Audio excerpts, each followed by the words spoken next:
susah Israel, Hamas juga bikin susah Palestina, saudara-saudara, karena Hamas tidak mau tunduk pada pemerintah Palestina.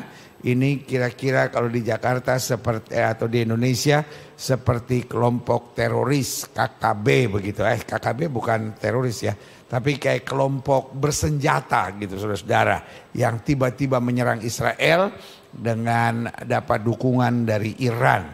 Dan Israel sekarang sedang membalas karena Israel tetap pegang gigi ganti gigi, mata ganti mata, saudara-saudara. Yang lucunya Hamas membalas, Hamas menyerang Israel lebih dulu, lalu tiba-tiba waktu Israel membalas semua bilang, wah jangan diserang dong.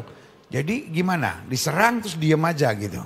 Ya habis lama-lama orang Yahudi di muka bumi. Jadi saudaraku yang kasih dalam Tuhan, yang buat saya paling penting adalah kita doakan untuk damai di tanah perjanjian. Amin. Karena Alkitab bilang berdoalah bagi Israel. Dan sekarang yang terjadi adalah playing victim, saudara. Jadi mereka bilang, oh itu kan untuk membela Masjid Al-Aqsa. Kalau sudah tahu daerahnya, bahkan orang Gaza tidak bisa ke Masjid Al-Aqsa. Kenapa tidak bisa? Karena mereka ada di Gaza. Dan mereka bermasalah dengan pemerintahnya, yaitu dibawa ke pemerintahan partai Fatah, saudara-saudara. Nah mereka tidak mau tunduk dan karena itu mereka bikin masalah. Jadi sampai sekarang yang ada hanya provokasi. Kalau biasanya Kompas TV itu menjelaskannya lebih jelas. Israel dan Hamas. Siapa Hamas? Hamas adalah kelompok teroris. Selesai, saudara-saudara. Nah, tetapi kalau beberapa apalagi TV One itu mengumumkannya perang Israel sama Palestina. Itu tidak betul.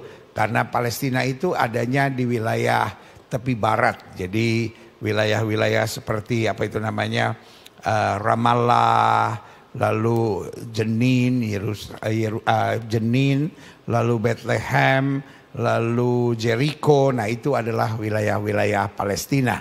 Tetapi yang Gaza itu adalah wilayah dari Hamas. Tidak semua orang di Gaza adalah pendukung Hamas. Tetapi karena Hamas yang berkuasa di situ, mau nggak mau mereka tunduk pada aturan Hamas. Hanya sekitar 30-40%. Sisanya penduduk sipil yang biasa. Makanya Israel sebelum menyerang pasti dia bilang, Hamas datang ke sini, tapi penduduk penduduk Hamasnya harap minggir dulu ke utara. Jadi lucu kalau perang Israel itu. Israel mau bom sesuatu, dia bilang, gedung ini saya mau bom jam 12 siang. Yang merasa jago tetap tunggu di sini. Yang merasa penduduk sipil cepat lari. Jadi mau orang kan kalau tembak-tembakan kan langsung duar. Kalau ini enggak.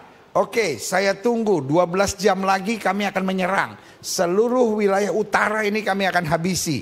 Jadi semua penduduk yang bukan milisi dan militer Hamas harap bergerak ke bagian selatan. Utara ini kita akan ratakan. Dia tungguin itu tank-tank, tungguin aja gitu ya kan. Lihatin mereka bergerak. Jadi beda sama Hamas. Hamas masuk nyerang, bayi dibakar, dibunuh, lalu kemudian wanita-wanita ditelanjangi. Pokoknya sadis brutal banget gitu saudara-saudara. Nah Israel tidak membunuh bayi. Jadi karena itu diperintahkan dulu, ayo bayi-bayi dibawa, wanita-wanita dibawa, penduduk-penduduk sipil, orang-orang tua dibawa. Makanya waktu yang dia berikan kebanyakan 6-12 jam. Supaya nggak terburu-buru, karena kalau orang tua terburu-buru kan bisa jatuh. Jadi Israel dia tunggu betul saudara-saudara ya kan. Sampai tidak dijumpai bayi yang terbunuh saudara-saudara. Akhirnya apa yang terjadi, boneka-bonekaan bayi dipakein ini merah, terus banyak beredar sekarang itu ya kan, boneka-boneka bayi yang kemudian digotong-gotong, ditangisin, padahal ternyata boneka saudara-saudara. Aduh, turut berduka cita. Jadi karena itu kita doa, buat saya kita bukan bagian mendukung Israel, mendukung Hamas, mendukung Palestina atau apapun. Itu namanya siapapun yang mendukung pertumpahan darah, itu namanya manusia tidak berhati normal, saudara. Yang kita doakan sehingga ada damai dan tidak ada lagi serangan-serangan teroris di Timur Tengah. Amin. Haleluya.